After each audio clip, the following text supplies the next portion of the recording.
Pascal, a famous French philosopher, mathematician, and physicist, once said, "The greatness and dignity of man lie in his thoughts." He wrote in his book, "Man is a thinking reed. Man is nothing but a reed, the most fragile thing in nature, but he is a thinking reed. It is not necessary for the entire universe to arm itself to destroy him.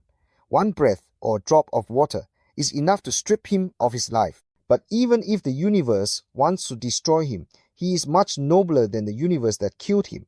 Because he knows he is about to die, he knows the advantages of the universe over him, and the universe knows nothing about it." He further explained, "All our dignity lies in thinking. It is because of it that we can inspire ourselves, not through space and time that we cannot fill. Therefore, let us work hard. Think carefully. This is a moral principle. Comrade Mao Zedong once said, 'People need to have some spirit.' Hugo said, 'The human soul is broader than the sky.'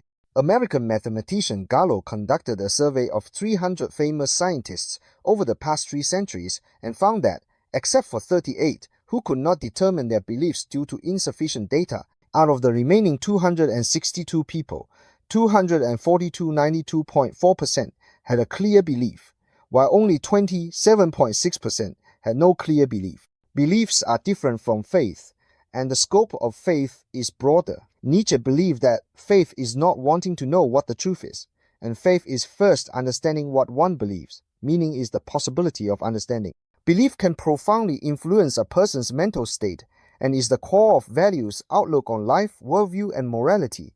With faith, you will have self-motivation. Beliefs embody the Merton theorem and generate a self-fulfilling prophecy effect, where beliefs influence behavior and ultimately make expectations come true. The Green Mountains stand tall without words, and faith is like a beam of light, piercing through the cracks of your fragmented life and reaching deep into your soul. When a person's beliefs are negated, they will feel their entire self being completely negated.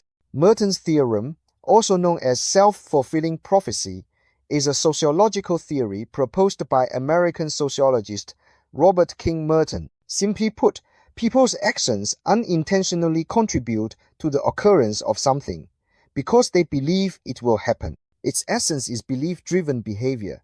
Behavior shapes results, revealing the shaping power of subjective cognition on objective reality.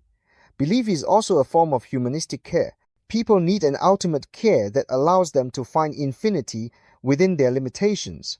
At least at some point in life, one needs to have a stable belief, that is, a clear theme. Even if it is simple, it is better than having no theme at all.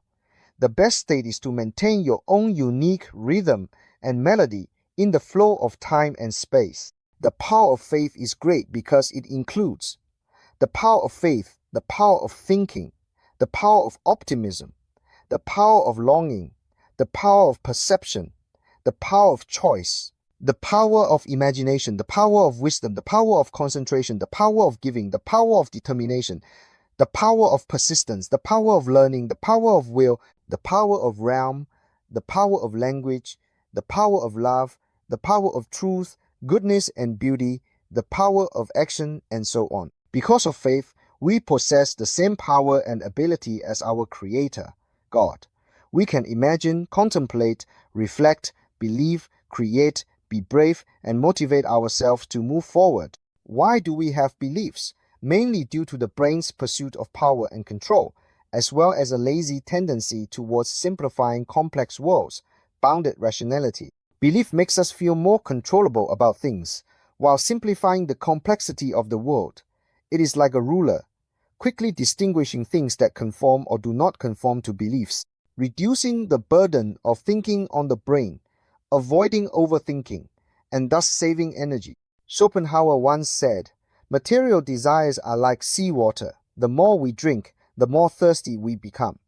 Material satisfaction can only bring temporary happiness, so we need to find a balance between what we seek and what we gain.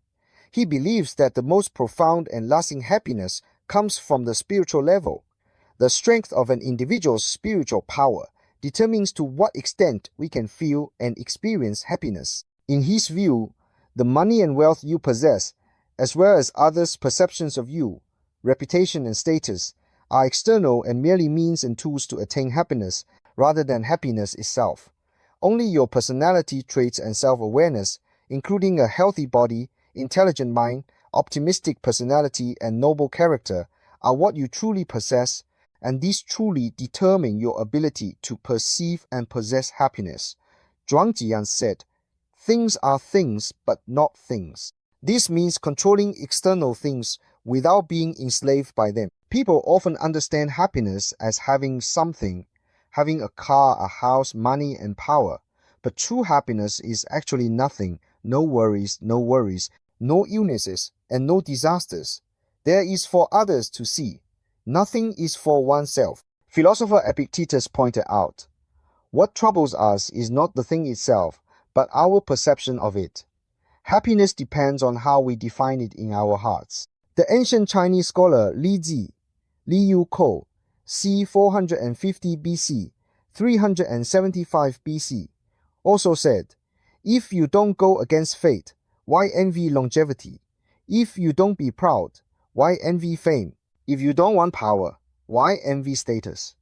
If you don't crave wealth, why envy goods?" This is called following the people. There is no right in the world, and fate is within it.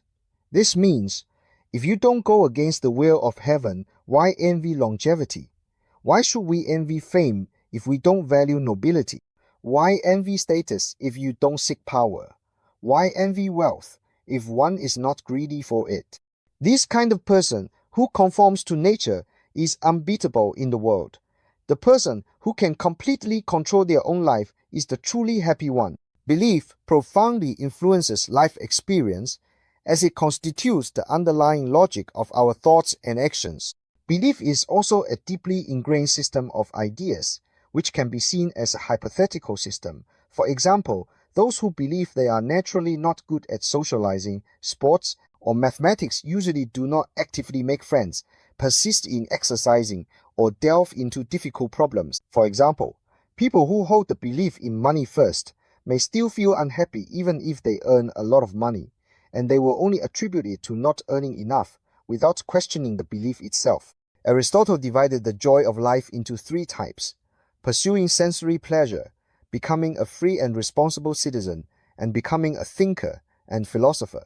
He believes that only by balancing these three aspects can one achieve true happiness.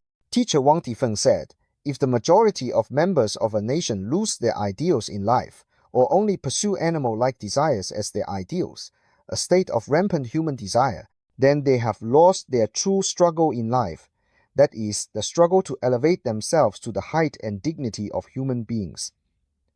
The cultural life of this nation is in decline. In the movie Braveheart, Mel Gibson used Wallace's words to say, "All people die, but some never truly live."